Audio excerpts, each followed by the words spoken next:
Hey SnowTrax, SuperTrax YouTubers, it's time for us to wrap up the 2018-2019 snowmobile season here at SuperTrax World Headquarters, and we're shedding a tear.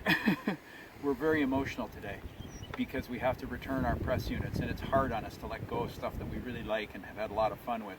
It's been an awesome winter and we've banged on a lot of miles. We're going to give you our impressions, not going to go through the F&Bs and all that stuff again like we did on the original walk around. We're just going to tell you what we thought of the vehicle and the kilometers or miles that are on them, and how the winter played out using these vehicles. This is the Expedition Xtreme. It's a 2020 model, but we had it actually right at the beginning of February, so we put a lot of miles on it. It's got 605 kilometers on it, this particular unit, and it's been particularly fun to ride. It's been reliable. We did have one issue with it, and it's a pre-production prototype, so we forgave it. It blew a coolant hose off, but all we had to do was put it back on and fill it full of antifreeze. That won't occur on production units. Since that time, we've put on over 500 kilometers since that happened, so no recurring problem. Other than that, strangely enough, 1.8 lug track, no melted rails, and we had quite a bit of lots of snow, but icy running in the early going in February. Never peeled the rails off it, never melted the rails, never overheated. This thing is like ridiculous for going without snow. We rode it at the end of the season down a big lake, like probably 8 or 10 miles with no lube at all, and because of the cooling system, the thing just runs like steady. It never goes up high on the coolant gauge. It's a remarkable cooling system that if you're looking for a snowmobile that's going to run in minimal conditions or icy conditions, this might be your ride. Okay, so what did some of the guys say about it? Some of the people who rode it. Universally, everybody loves the way it wheelies, and it wheelies because we've left the rear articulating skid arm, which is down here. I'll point to it.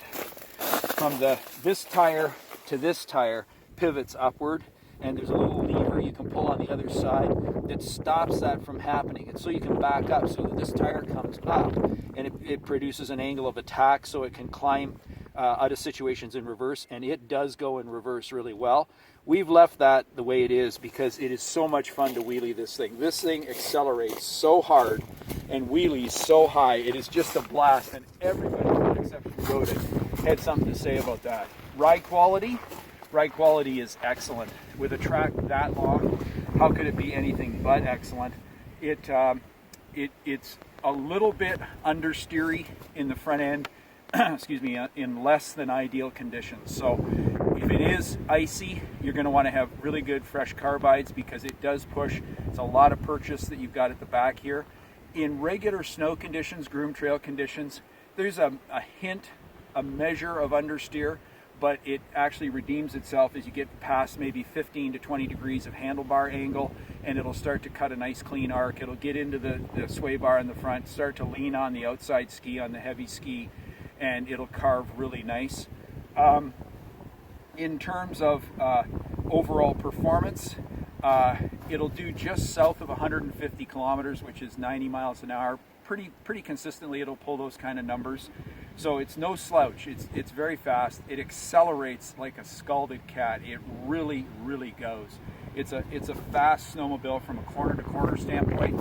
One universal gripe that you can't do anything about is the width of the tunnel. The tunnel is super wide, and it requires a little bit of getting used to. Once you're used to it, you go back on a 15 wide and you'll say, whoa, this feels weird because it's so skinny. But in the meantime, yeah, it is actually a little bit of an adjustment period. It takes just a little bit for you to get used to that.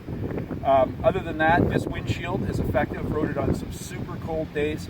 The windshield is really good. You can put a bigger one on if you're like in the fur hat club, and if you want, you can have like a ginormous thing that looks like something from a hockey arena. But this windshield here has got a nice look to it, and it's very effective. The faster you go, the better it works. Other than that, I don't think that there's any outstanding issues that we saw with this vehicle that would make us say anything, but this is a good snowmobile. This is a good remake of the Expedition Xtreme. Nobody's going to look back on the old Expedition Xtreme, the one with the heavy transmission and the 800 ETEC, and wish that they had one of those. This is the new benchmark for skidoo, for sport utility, and it fills that role very, very well. Really had a lot of fun with it, and we're impressed with the Expedition Xtreme. Great, thanks. We're getting on to the next one. If you enjoyed the video that you just saw, like it and then subscribe to our page for more great content from SnowTrax TV.